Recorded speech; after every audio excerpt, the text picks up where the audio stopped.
suxufiyiinta kala duwan ee ka howlgashay magaalada Burco ee xarunta gobolka Togdheer oo tababar laga doodayay xeerka saxaafadda Somaliland oo uga socday magaalada Burco markii loo soo gabagabeeyay waxay boqreen Maxamed Yuusuf Baxnaan Xiirey oo inuu noqdo suldaanka warbaahinta ee gobolka Togdheer hal doorka labeynta aqoonyahanka warbaahinta gobolka Togdheer ayaa cod midaysan ku boqray aqoonyahan Suldaan Maxamed Xiirey waxayna ku tilmaameen shakhsi karti iyo dadaal mudan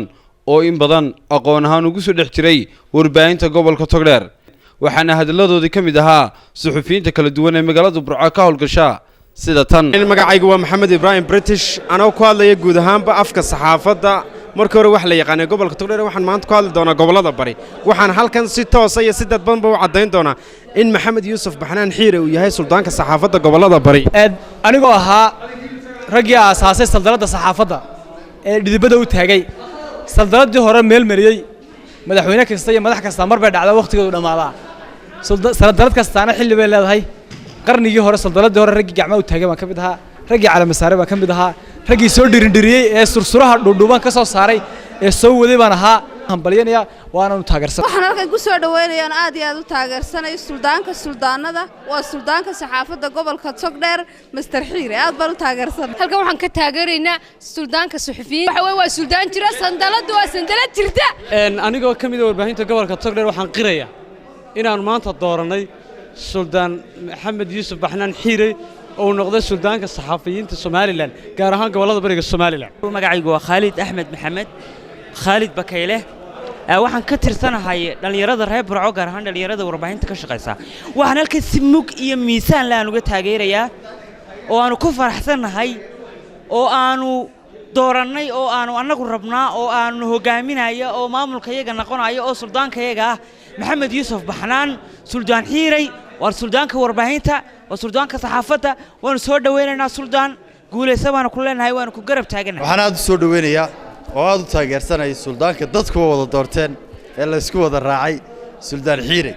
wuxuu ka mid yahay saldanaha la aqoonsan yahay ee waayaraga ee muddo soo jiray ee dalkan ka arriminayay maantana haddii uu la caleeba saaray oo soo dhaweynayna waxaan leenahay waxaad ka mid tahay halyeeyada salaadiinta halka ka sii wad warku barbar joognaa hawshaada war horta suldaanku ma aha wax lagu shaqeysto suldaannimada iyo sandaladu waa wax loo dhisho soo jireen ah Suldaan Xiirey 19 awoow buu suldaan soo ahaa bismillaahir rahmaanir rahiim anoo magacaygu yahay Naasir Keed kana mid ah warbaahinta gobolka Togdheer waxaan si buuxda oo miisaan leh oo xaqiiqo ah halka ugu taageerna suldaanka guud ee saxaafadda gobolada bari Maxamed Yuusuf Baxnaan Xiirey waxaan leenahay waad boqoran tahay suldaankii waatay adaanu ku hoos fadhinaa waxaad ku talsan waan qaadan magacaygu Yaalla Xasabiyam maanta waxaan halkan cadeynaynaa inaan dooranay Suldaan Maxamed Yuusuf Baxnaan Xiirey uu yahay suldaankayga rasmiga aan laga daba hadli karin salaadiinta faraha badan leh ee saxaafadda ku soo biirtay ma taageersanin anagu Suldaan Xiirey baa noo suldaan waxaan halkan ka taageersanay sandalada cusub ee Suldaan Maxamed Yuusuf Xiirey oo ku magac dheer suldaanka Xiirey waxa jiray nin hore oo sheegay jiray suldaanka saxaafadda ee gobolka suldaankaas waa ma aha imika suldaanno ma aha suldaanka rasmiga ee imika siyaasiyiinta iyo waxa iyagu ay taageersanay waxa weeye waa Suldaan Maxamed Yuusuf Xiirey suldaankaas aanu taageersanay